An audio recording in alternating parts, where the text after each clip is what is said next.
لم نعد ننتدب الناس على أساس كفاءتهم، لأننا نخشى أن تخبئ تلك الكفاءة الظاهرة عداوة يمكن أن تنقلب علينا في يوم من الأيام. وآخذنا كثير من أبناء جلدتنا ومواطنينا بأننا نقدم أصحاب الولاء على أصحاب الكفاءة، وهذا لم نعد ننتدب. نحن نتحدث عن شرعية، نتمسك بشرعيتنا، فنحن أبناء أغلبية صوتت لنا، لذلك نتمسك بشرعيتنا حيال من يخالفنا. والسبب فيه أننا نعتبر أن هذه الفرصة هي فرصتنا، أتيحت لنا فرصة لن تتكرر. نحن أمام آلية حكم، قيامنا التي فقدناها مدة طويلة من الزمن، ونمط حياتنا الذي عشنا من أجله وتعبنا عليه ودخلنا السجون من أجله يمكن أن يتبخر إذا فرطنا في آلية الحكم التي بين أيدينا.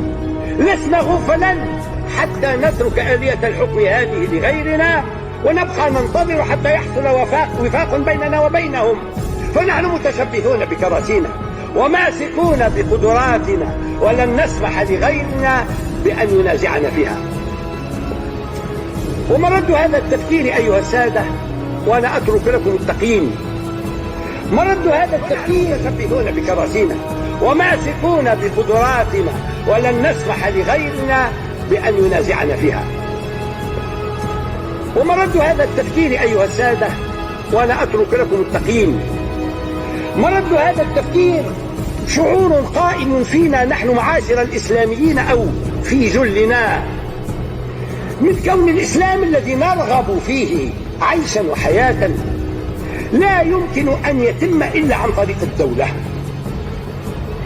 وهذا الانطباع حاصل لدينا بحكم التجربة التاريخية المريرة التي عشناها مدة 10 قرون أو 11 قرنا، وأصبحنا نعتقد أن الإسلام لن يعيش إلا بقهر قاهر وحكم حاكم، وأن هؤلاء الذين يستخفون بسلوك المسلمين والذين يستخفون بشخصية الإسلام ينقصهم حاكم قوي يأتي عليهم فيفقدهم وجودهم.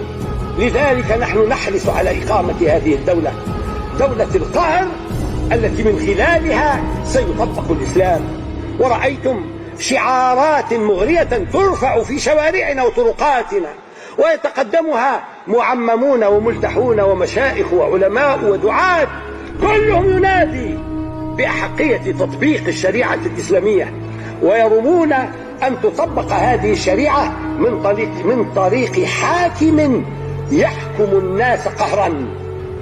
اسمحوا لي أيها السادة الأفاضل، بشوائياتنا وبحساسياتنا لسنا إلا محققين لإرادة خصومنا فينا، وأن الدولة الإسلامية التي نرغب في إقامتها ستبقى دولة منقوصة إرادة وقرارا إذا لم ندرك من الذين يخططون وكيف نفتك منهم التخطيط.